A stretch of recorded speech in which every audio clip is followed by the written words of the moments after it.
boa noite, entrando no ar mais uma edição do seu Bunker Podcast.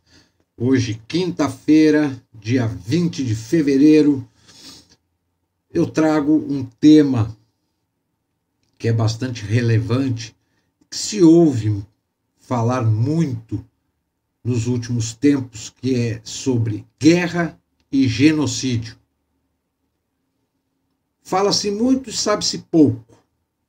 Então vamos conhecer um pouco mais de profundidade, o tema guerra e genocídio. Deixa eu só buscar o meu guia aqui. Guerra e genocídio. Onde é que tá? Aqui.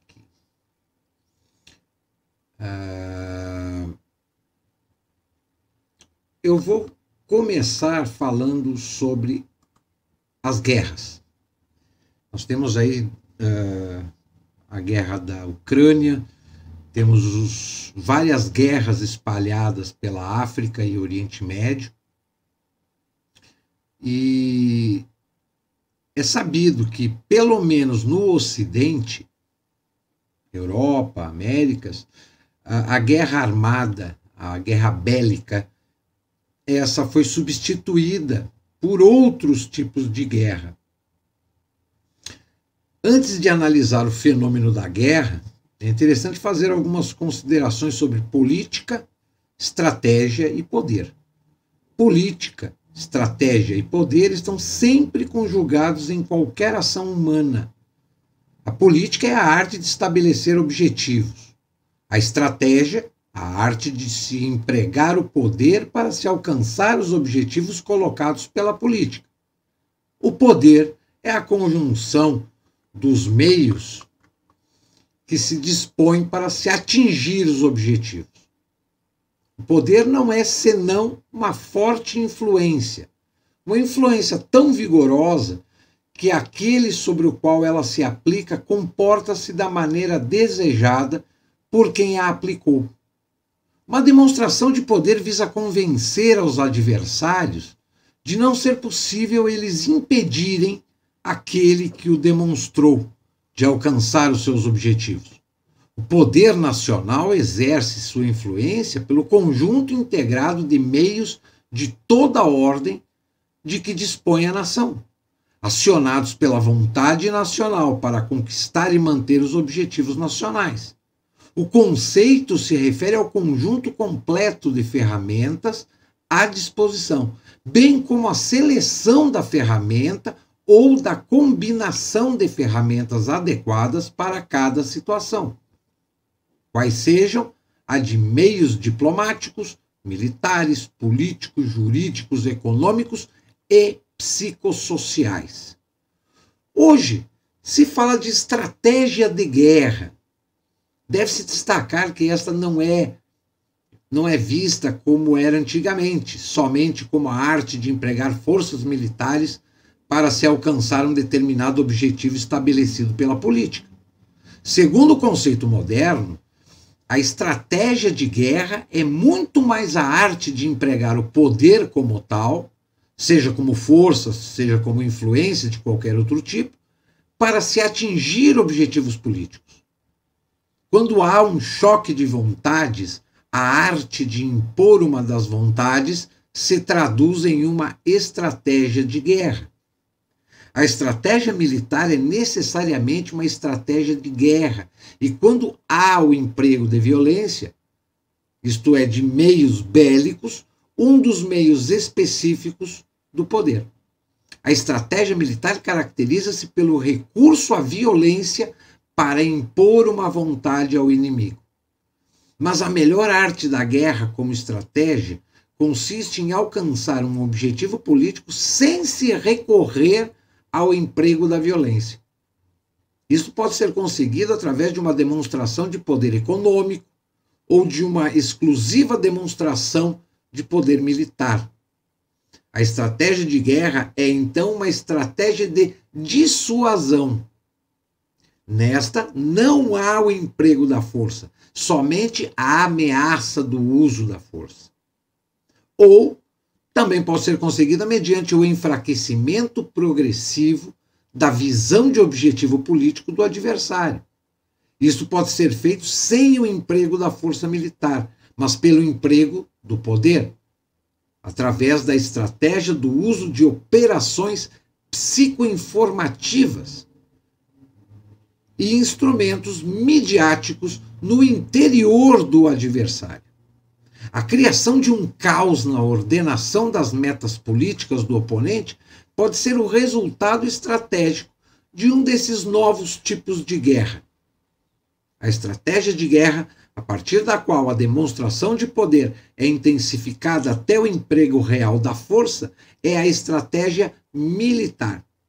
A estratégia militar sempre é uma possível forma de aplicação da estratégia de guerra. Na verdade, a estratégia militar deve ser vista como a última forma do emprego da estratégia de guerra, posto que é a forma resultante do emprego do poder militar. Ela se caracteriza pelo emprego da violência quando o sucesso desejado não pode ser alcançado através de outros meios. A estratégia da guerra, em muitos casos, leva a estratégia militar a tentar atingir seus objetivos mediante uma confrontação direta e imediata de forças oponentes. Neste caso, temos a estratégia de ação direta, onde se busca uma grande batalha decisiva, na qual o objetivo é destruir a parte essencial das forças adversárias através de alguns golpes potentes.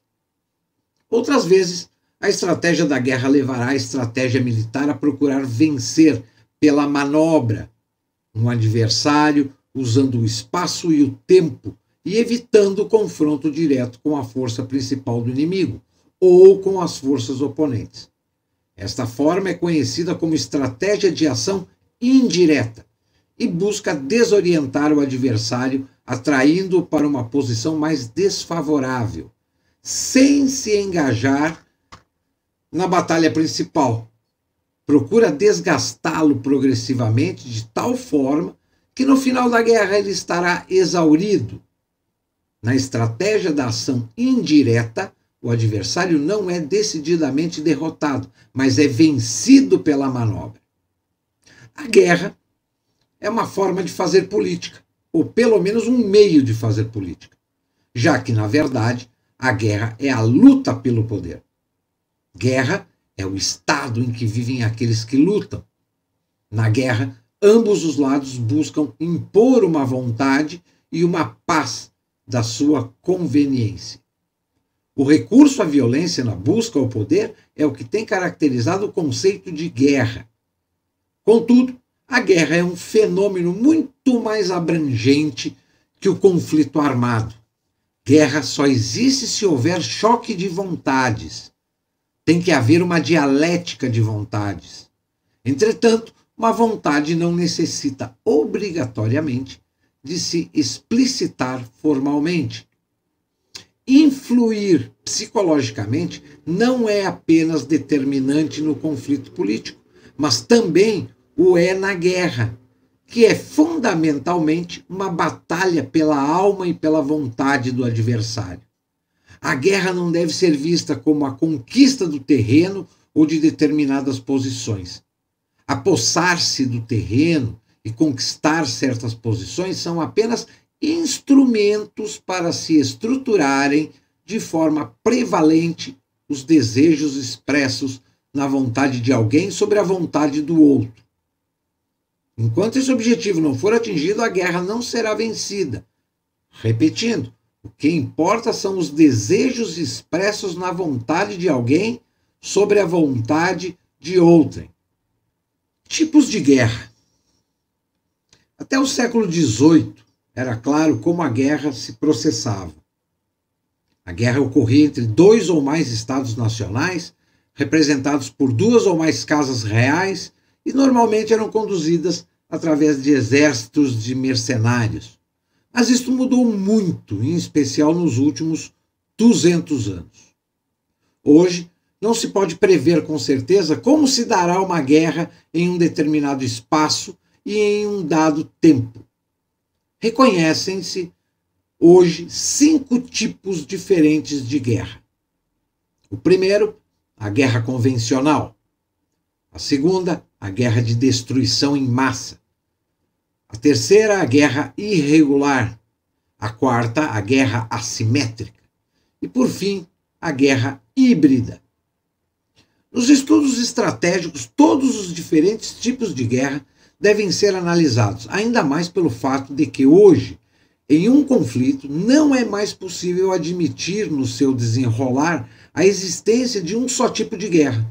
Todas as considerações estratégicas, bem como todas as possibilidades de defesa ao ataque do inimigo, devem acolher dos estudiosos em estratégia mentalmente a possibilidade dos vários tipos de guerra.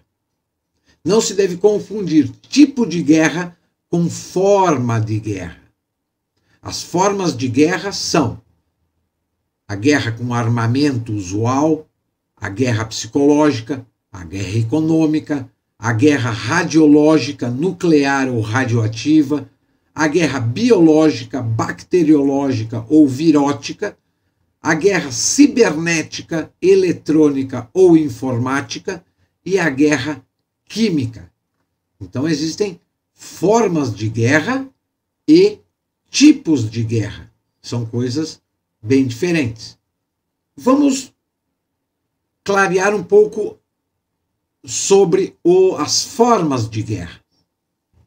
A guerra com armamento usual. A forma de guerra usual é aquela que é feita empregando-se armas brancas de fogo e explosivos. A guerra radiológica é a forma de guerra que é feita mediante o emprego de materiais físseis. Podem ser radioativas pelo emprego de materiais radioativos ou nucleares mediante o emprego de artefatos nucleares. A guerra biológica é a forma de guerra que é feita mediante o emprego de agentes patológicos. Pode ser bacteriológica ou virótica. A guerra cibernética é aquela que é feita mediante o emprego de equipamentos e máquinas centradas basicamente em informação e energia. A guerra química é aquela feita pelo emprego de agentes químicos. A guerra econômica não é assim classificada por muitos puristas, que a nomeiam como um conjunto de agressões econômicas, já que entendem que a guerra é um fenômeno que necessariamente implica em uma ação física violenta. Contudo, a guerra é um fenômeno decorrente do choque de vontades, em que as vontades se pretendem afirmar com o uso dos meios que dispõem, o que necessariamente implica em agressões. Agressões que podem não ser físicas, agressões que podem ser psicológicas e econômicas. Guerra da forma econômica é toda aquela decorrente de uma agressão de natureza econômica. Suas formas mais usuais são agressões financeiras, dirigidas a moedas, tidos agora como ataques especulativos e que podem desestabilizar a economia de um país, ou agressões comerciais decorrentes da ação do poder econômico para abrir ou para fechar mercados, ou para controlar fluxos de recursos. Guerra da forma econômica tem sido usualmente praticada no final do século XX e no início do século XXI, sob o manto da paz e do discurso da estabilidade. Guerra psicológica. Das formas citadas, a que é menos entendida é a forma de guerra psicológica. Uma guerra psicológica pode estar sendo travada sob um aparente discurso de paz.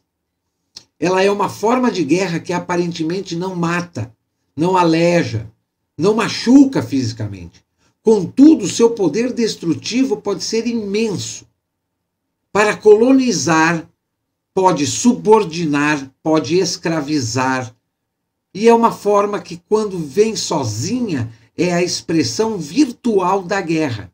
Mas se há uma guerra real, ela estará sempre presente.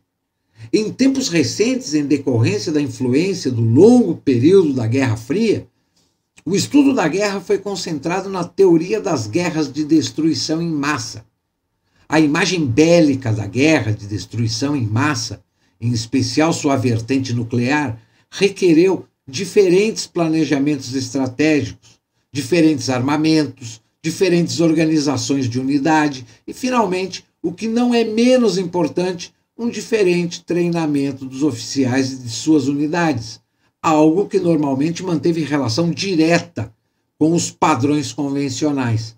Assim, também se passa com todos os demais tipos de guerra, inclusive para esses recentes tipos que surgiram, a guerra assimétrica e a guerra híbrida. Contudo, hoje, está claro que a guerra de destruição em massa parece ser a mais improvável das futuras guerras. Na verdade, a sua possibilidade nuclear, demonstrada em Hiroshima e Nagasaki, diferentemente do que muitos pensavam, não acabou com a guerra. Enfatizou outros tipos ou ensejou novos tipos de guerras. Só as transferiu para outros espaços de concepção e de realização.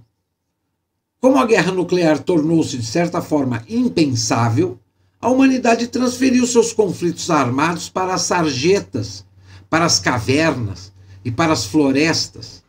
A maioria dos conflitos após a Segunda Guerra foi de conflitos armados desse tipo. Foram guerras irregulares. A guerra irregular foi progressivamente tomando o lugar das guerras convencionais. Contudo, as experiências em guerra convencional têm pouca aplicabilidade na guerra irregular. Recentemente foram feitos estudos teóricos importantes referentes à guerra irregular, já que esta foi uma forma conhecida desde a época de Napoleão e que se tornou usual tipo de guerra pós-Segunda Grande Guerra Mundial. Daí a motivação para o estudo que foi desenvolvido nos últimos 30 anos deste tipo de guerra. Após os atentados de 11 de setembro, surgiu, contudo, um novo tipo de guerra, que figurava exclusivamente no plano das hipóteses, a guerra assimétrica, que nada mais é do que uma guerra irregular travada no espaço mundial. Voltemos à tese do conceito moderno. A estratégia de guerra é muito mais a arte de empregar o poder como tal, seja como força, seja como influência de qualquer outro tipo, para se atingir objetivos políticos. Guerra assimétrica talvez pudesse ser definida como foi dito, de guerra irregular em escala mundial, ou como a guerra irregular que não se cinge a um espaço nacional. Alguns preferem conceituar a guerra assimétrica como guerra irrestrita.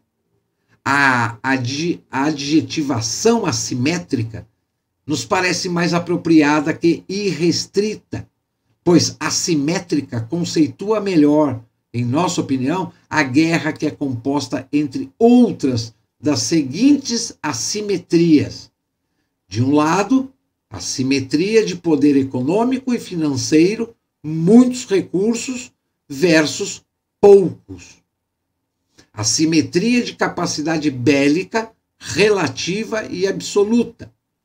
E a simetria de estruturação organizacional e hierarquia versus rede. E entre outras das seguintes assimetrias do outro lado. A simetria de objetivação, quase número infinito de alvos versus poucos para o adversário. A simetria de resultados, indiferença de resultados no curto e médio prazo contra a necessidade de resultados expressivos do adversário no curto prazo.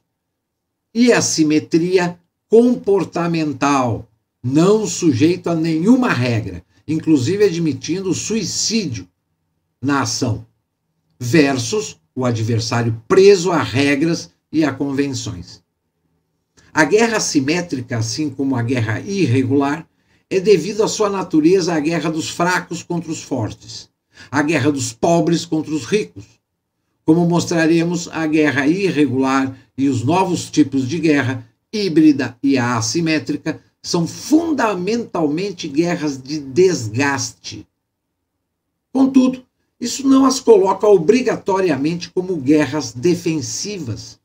Se elas forem guerras revolucionárias, elas conseguem serem ofensivas.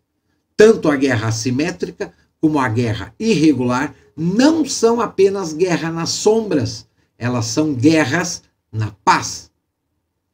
Só se será efetivo na condução de uma guerra assimétrica se ela for efetivamente empreendida como se fosse uma guerra irregular em escala mundial.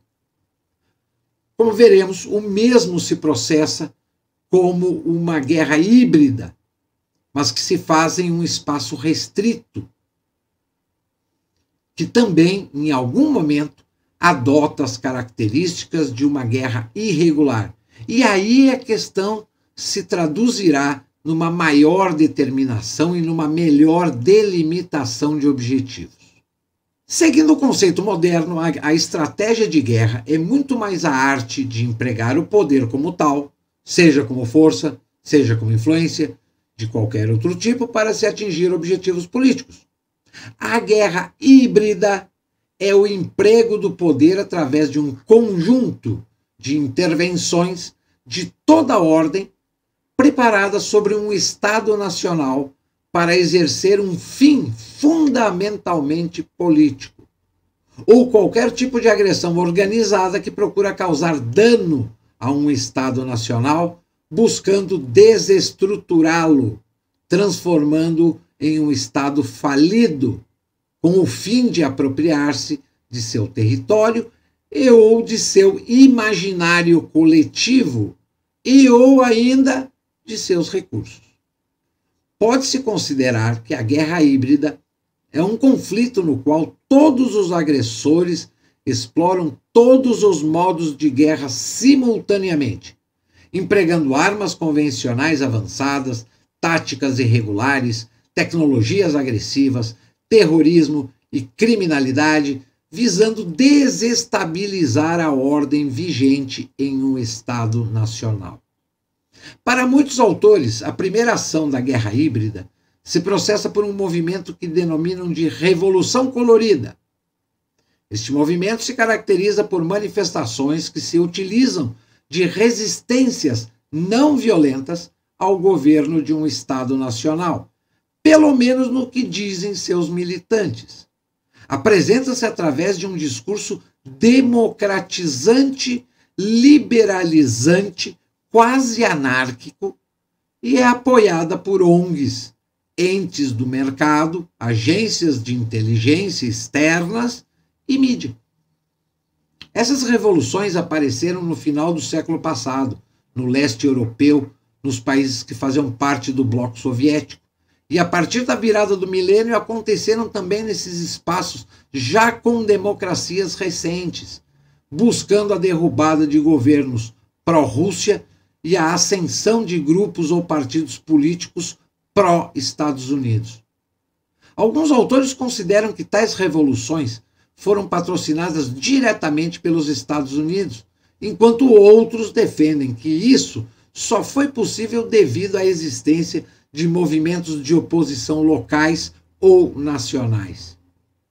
Muitos autores usam também como exemplo de Revolução Colorida as manifestações que se processaram no Oriente Próximo e no leste europeu, que antecederam as tentativas de troca de governos nestes espaços.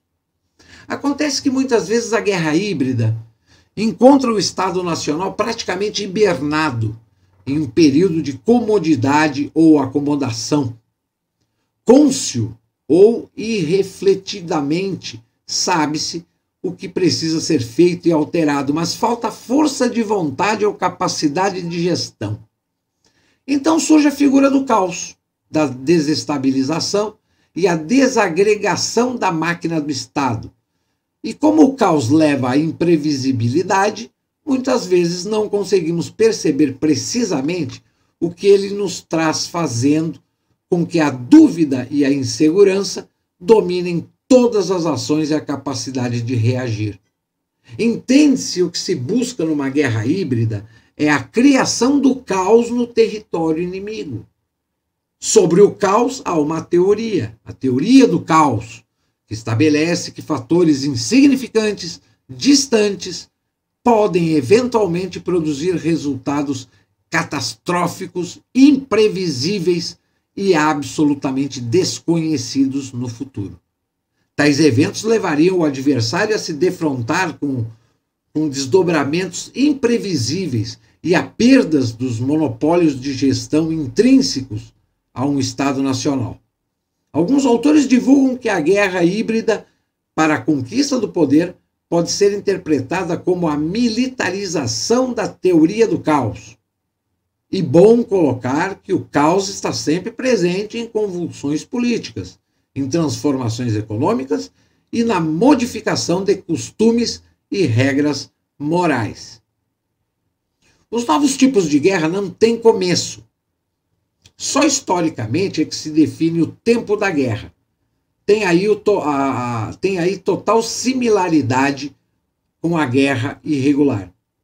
Os envolvidos nessas guerras têm um interesse notório em prolongar um falso período de paz, antes da definição explícita de seu início. A mobilização exige muito tempo. Ambas devem ser vistas como combate em sua totalidade, tendo sempre como atributos tanto a longa duração quanto a baixa intensidade.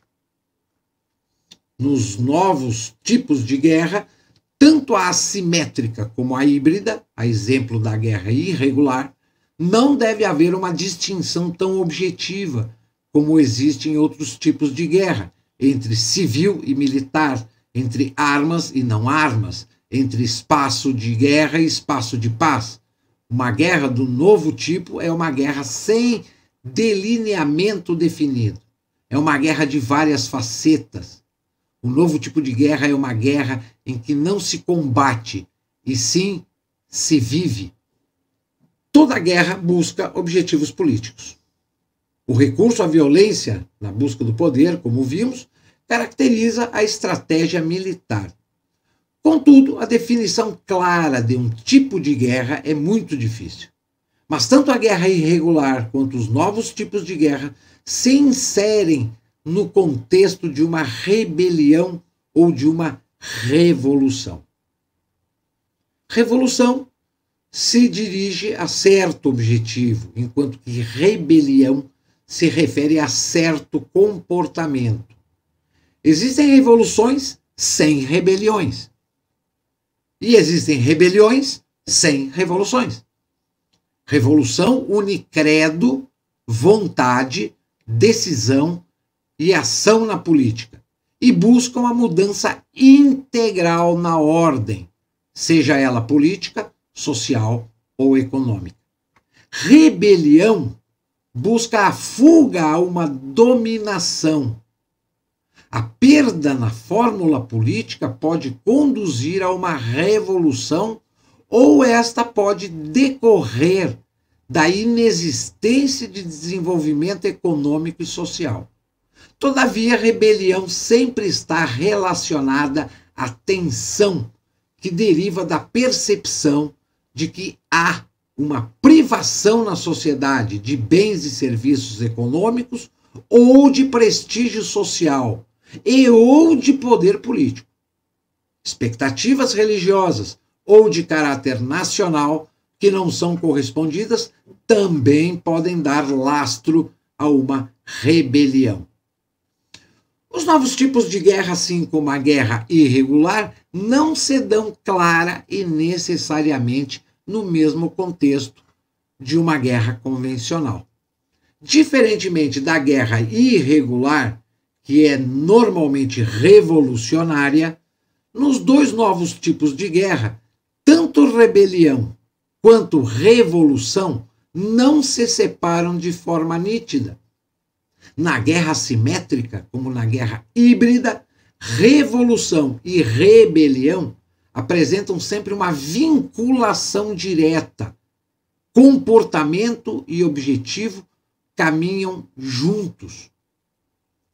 A teoria de guerra de destruição em massa e a teoria da guerra irregular ajudam a compreensão do novo fenômeno sociológico e político dos novos tipos de guerra. Contudo, ambos os tipos, tanto de destruição de massa quanto o irregular, necessitaram, diferentemente da teoria da guerra convencional, na sua elaboração de teorias, de esboços mentais, pelo fato de não existirem experimentações em número suficiente para dar base às suas formulações empíricas. O mesmo se dá agora com os novos tipos de guerra.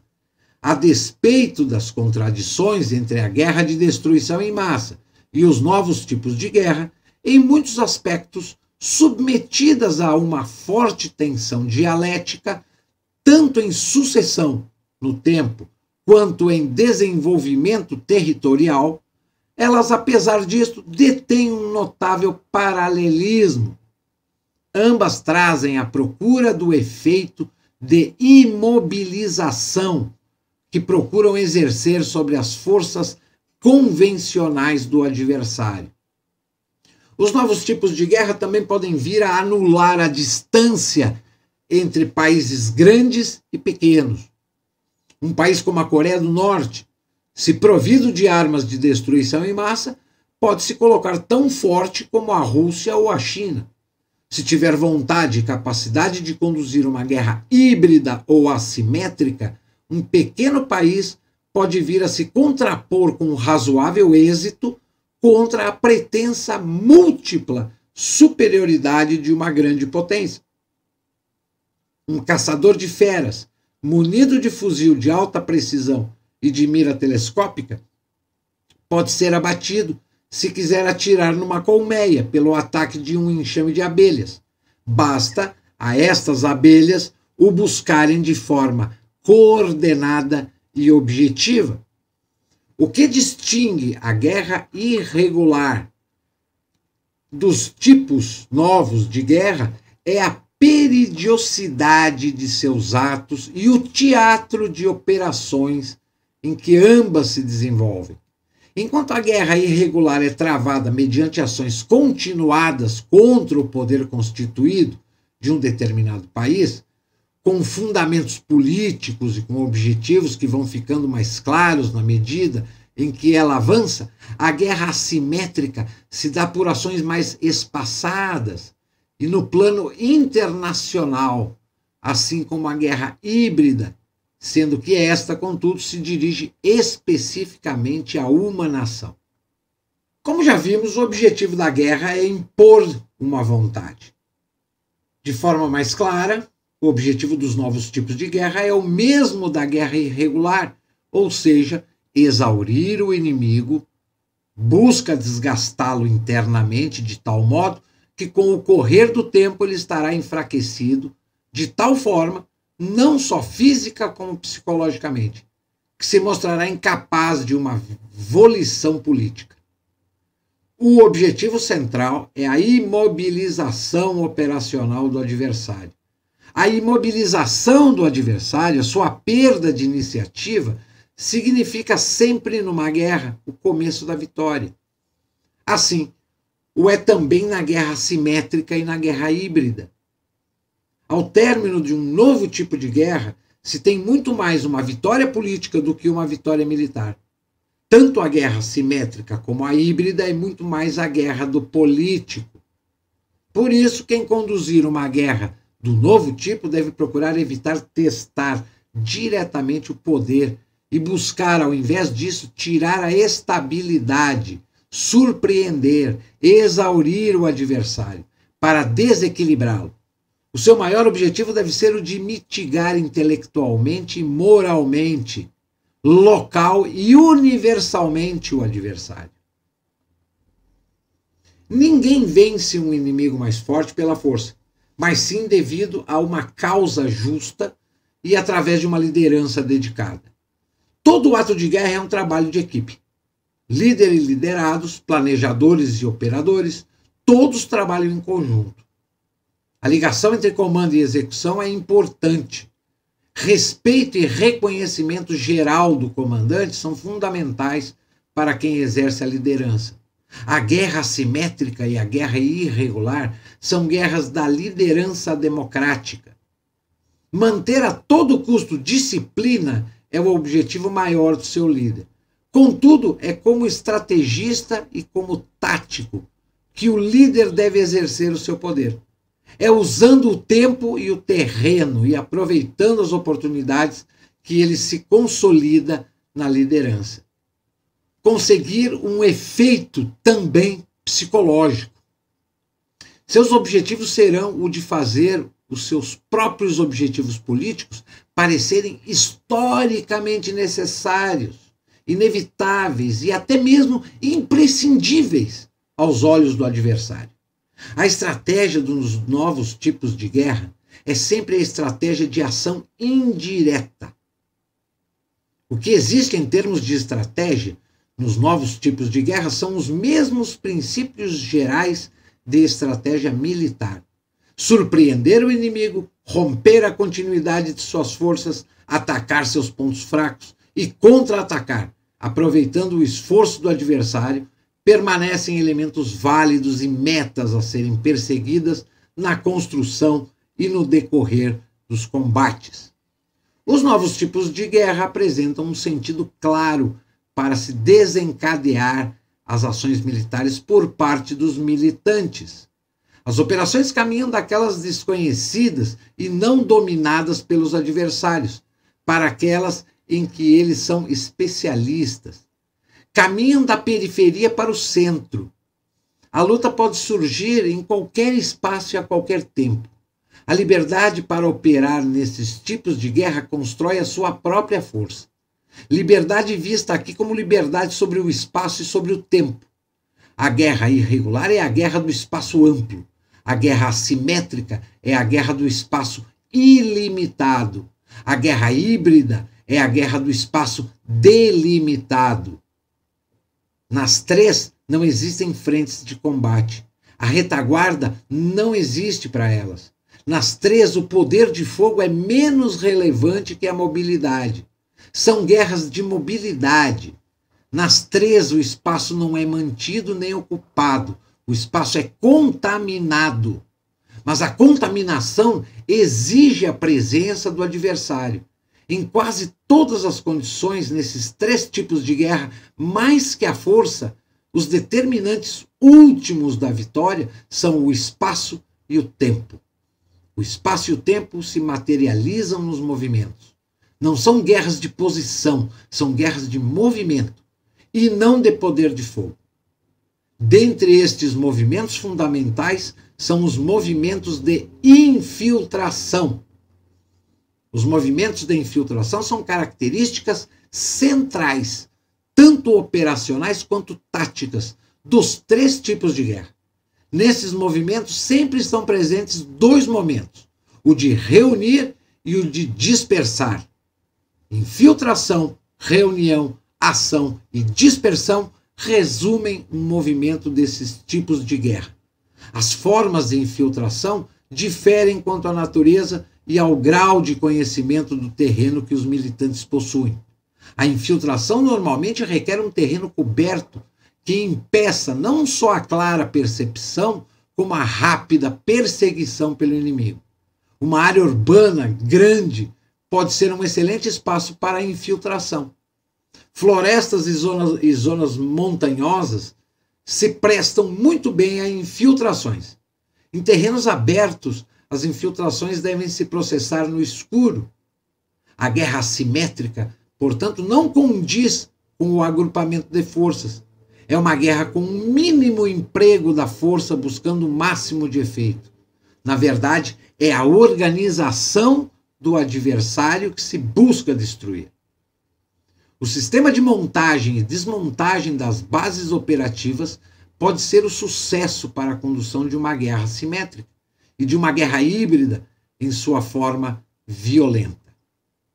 As guerras do tipo irregular e as de novo tipo buscam a imposição de uma vontade pela ação psicológica.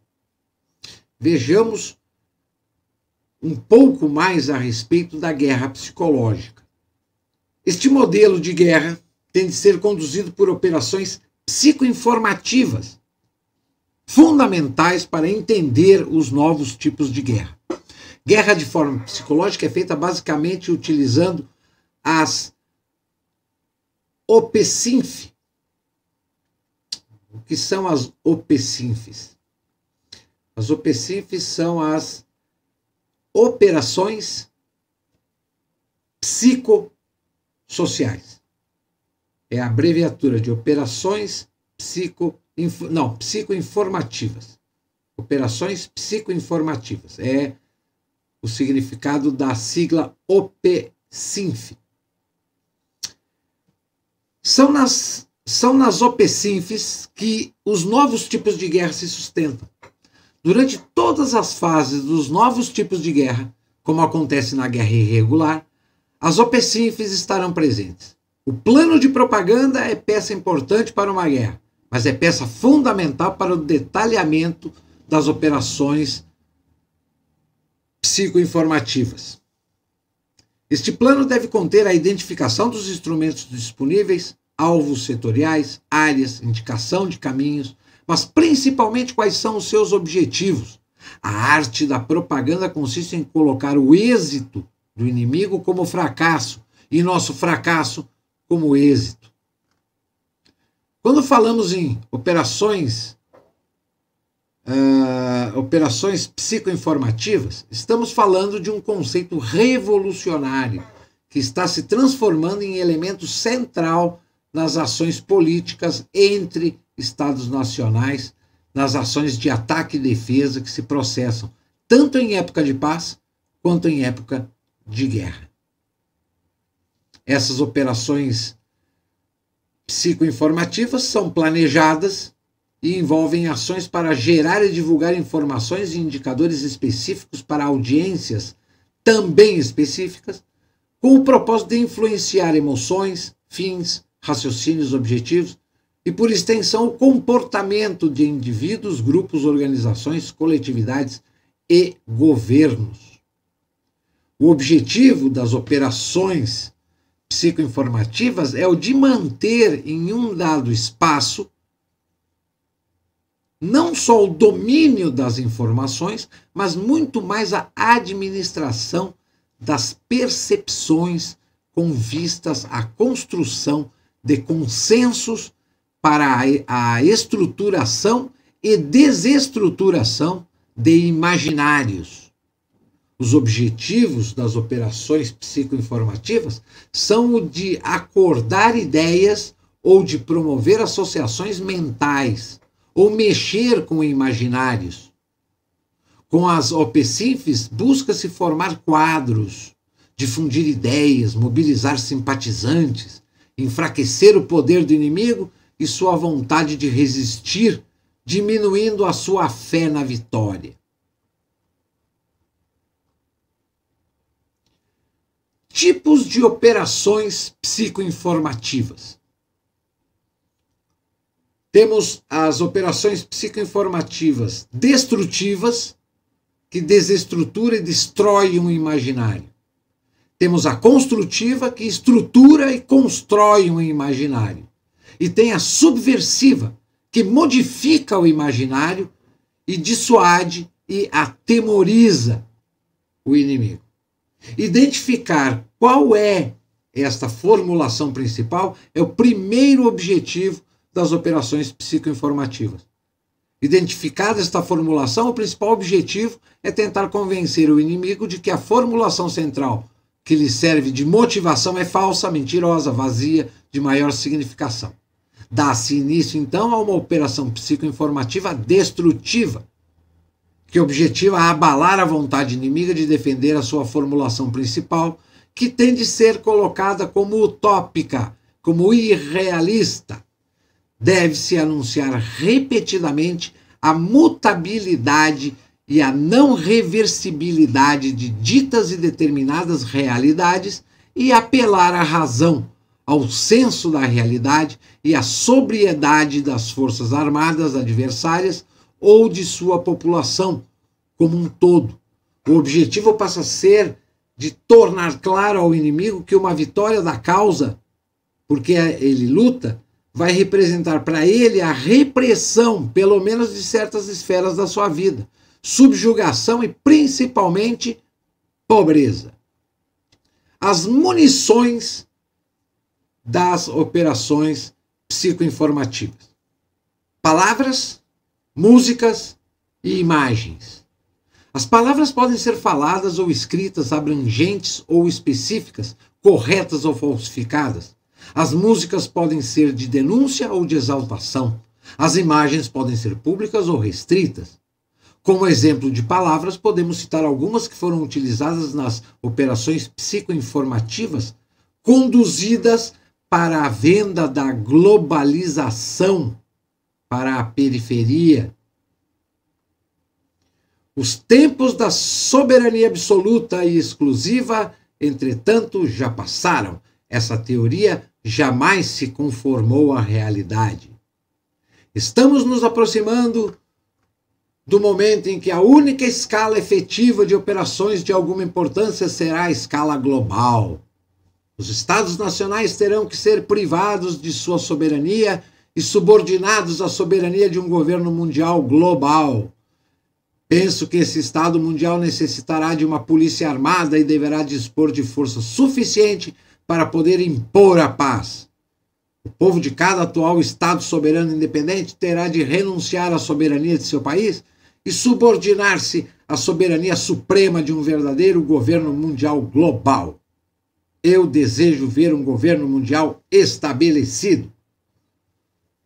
Esse foi o discurso exposto e repetido inúmeras vezes por Gali Boutros, secretário-geral da ONU em 1992, no relatório da Agenda para a Paz. E também pelo historiador Arnold Toynbee, em seu livro Surviving the Future. Ou seja, cria-se uma narrativa, cria-se uma ideia, repete-se essa ideia inúmeras vezes, capaz de fazer as pessoas imaginarem o futuro e se convencerem de que aquela ideia é possível realizar. No momento em que as pessoas começam a acreditar no futuro que imaginam, elas se abstêm da sua moral, da sua cultura, da sua tradição, da sua nacionalidade, da sua soberania, da sua independência, para se submeter a uma ideia que está sendo colocada em prática através de uma guerra psicológica, de uma guerra assimétrica e de uma guerra irregular. Então, meus amigos, quando se fala em guerra, analisemos que modelo de guerra vocês estão tentando explicar ou vocês estão observando. Que nenhuma guerra é igual à outra. Todas elas são de tipos e modelos diferentes. Mas para fechar o nosso Bunker Podcast de hoje, eu trago 4 exemplos contemporâneos do século XX de genocídios. O melhor exemplo de genocídio é o fato ocorrido na Ucrânia entre o ano de 1931 e 1933, conhecido como Holodomor. Holodomor é uma palavra ucraniana que quer dizer deixar morrer de fome ou morrer de inanição. Essa palavra passou a ser empregada no contexto da história para definir os acontecimentos que levaram à morte por fome de milhões de ucranianos entre os anos de 1931 e 1933. Enquanto ucranianos morriam de fome, a União Soviética, entre 1932 e 1933, teve um superávit na balança comercial. Deixou o seu povo morrer de fome para vender a produção soviética para o Ocidente em troca de dinheiro. O Holodomor é o genocídio pela fome de milhões de ucranianos em decorrência da política econômica de Joseph Stalin. A União Soviética implementou aos países sob seu comando a chamada requisição compulsória, na qual os camponeses eram obrigados a fornecer ao Estado grande parte do que era produzido. A Ucrânia foi o país que mais resistiu ao domínio soviético, o que fez Stalin traçar uma campanha ainda mais dura contra os ucranianos, o que levou à morte de milhares de pessoas. Nós temos um outro exemplo. No Holodomor. O Holodomor gerou em torno de 14 milhões de mortes, só na Ucrânia. Um outro genocídio ocorreu entre 1958 e 1969. Em 11 anos, o Mao Tse-tung provocou a morte de entre 45 e 70 milhões de pessoas na China e no Tibete. Esse episódio ele começou com um grande salto adiante, que foi uma reformulação econômica que o Mao Tse-tung pretendia promover na China. Seria um período de industrialização da China. A China era um país meramente agrário e o Mao Tse-tung queria industrializar. Depois veio a Revolução Cultural, em 1966, que caçou minorias, seguidores de qualquer religião, cidadãos delatados por questionar o regime. O país ficou cheio de campos de concentração e as famílias eram obrigadas até a pagar a bala na execução de seus parentes. Então, a China promoveu aí de 45 a 70 milhões de mortes em seu genocídio. Depois nós temos um outro exemplo no Camboja, no governo socialista do Pol Pot, que acabou com 20% da população do Camboja. Pol Pot matou professores, jornalistas, pessoas que usavam óculos, chineses, vietnamitas, budistas, muçulmanos, qualquer um que pudesse ser caracterizado como intelectual ou estrangeiro era detido em campo de concentração para morrer de fome. Nessa brincadeira, em 4 anos, o Pol Pot matou 2 milhões de pessoas. E o meu último exemplo de genocídio ocorreu em 1945, depois do fim da guerra. Ocorreu no território do leste europeu, ali na região da Polônia, República Tcheca. O Stalin, após o final da guerra, ele exigiu que alemães que morassem em territórios que agora estariam dominados pela União Soviética tinham que voltar para a Alemanha. Só que com um detalhe, né? A pé.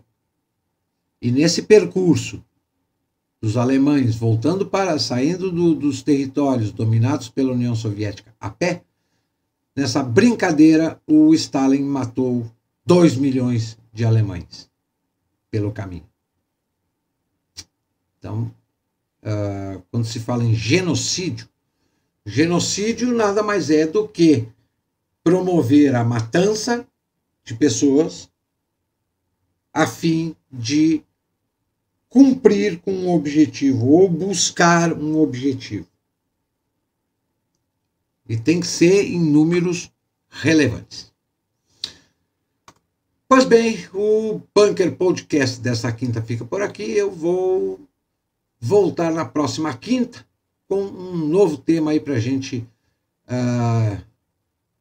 dissecar, exemplificar, conhecer com um pouco mais de profundidade. Uma boa noite a todos. Volto na próxima quinta e você continua com o melhor playlist da web no Bunker da Cultura, o Web Rádio. Boa noite a todos e até lá!